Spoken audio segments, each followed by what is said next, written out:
Good morning from the very bottom of Vancouver Island. I just felt I needed to put up a quick video because after several days over here in Victoria, this is indeed the most spectacular morning and I'm on the way to the airport. But this is the mighty Juan de Fuca Strait, named after Ioannis Ficus, who was a Greek explorer way back in the 1500s, claimed to have come and mapped this route through for Spain and therefore took on a Spanish name, Juan de Fuca, and was never really compensated for it. Now the Spanish, just like the British and the French on the other side of the continent, were looking for the Northwest Passage, which of course didn't really exist. It only exists today insofar as the Arctic is melting. But he did claim to come up here and find a strait. And of course, this is now the international boundary between Canada and the United States. And that is the Olympic Peninsula to the south. They're spectacular mountains. I once cycled up Hurricane Ridge. So Port Angeles is on the other side.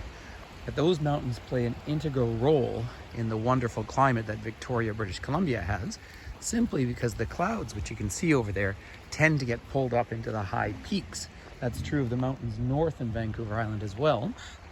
And then over on the mainland of Canada, over by Vancouver. So we're 47 degrees south here. It's the furthest south you can get anywhere in the west of Canada. Otherwise the border is the 49th parallel.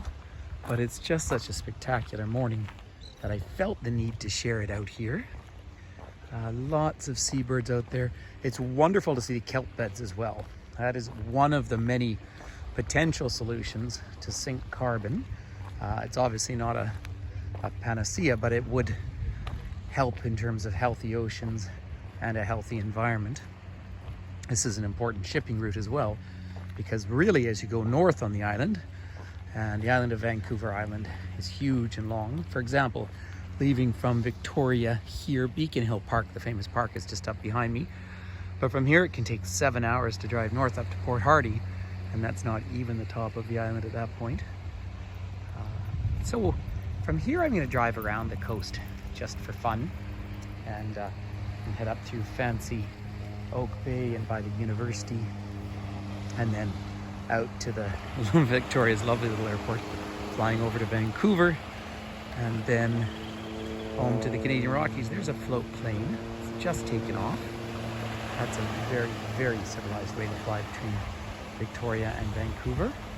Yesterday I had the pleasure of watching an otter catch a fish out in the inner harbour, and there's often harbour seals out in this area as well.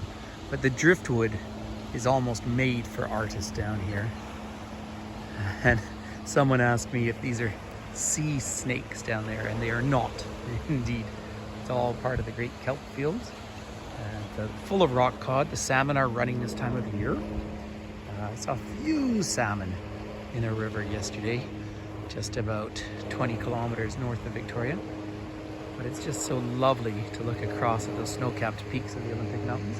Now, as I curve around, and as you see, there's some nice seats if you'd just like to sit here and watch the sun go by. Down in the direction of the sun right now, we're looking down towards Puget Sound. That's where Seattle is located. So there is a lot of population in this area, but Greater Victoria is only about 400,000 people. So a very stately and livable city, designed around its livability.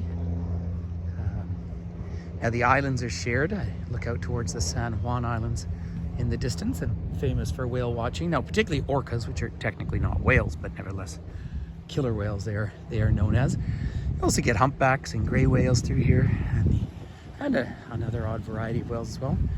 And look at this, the Great Trail, ladies and gentlemen. It's a Victoria, BC, point zero of the Trans-Canada Trail, the longest self-powered trail in the world. Now there are some images of snowmobiles which they use way, way, way up north, but otherwise people canoe or ski, cycle and hike the Trans-Canada Trail. Comes right through the Canadian Rockies as well, where I live. But sometimes you just need to stop and smell this wonderful sea air here and this overall extremely healthy ecosystem. Listening to the gulls saying good morning This is just a quick hello on this really rather spectacular part of the world on a really spectacular day, and it's a treat to look across at the Olympic Mountains. Normally you can take the Coho Blackball Ferry over there, about a 2-hour crossing. Sometimes when it's running I'll go over with the bicycle and go biking up Hurricane Ridge up into the national park on that side, which is a huge climb, but then one of the funnest steep descents down when it's not raining, of course. And here it rains a whole lot less because of this wonderful microclimate. So thank you for those who joined me on my virtual tours here in Victoria, and do keep in touch because I do them all over, so toometours.com. But thank you for connecting, and do me a favor and please subscribe, because apparently that's what I meant to ask for. All right, ladies and gentlemen, enjoy the sun and good morning.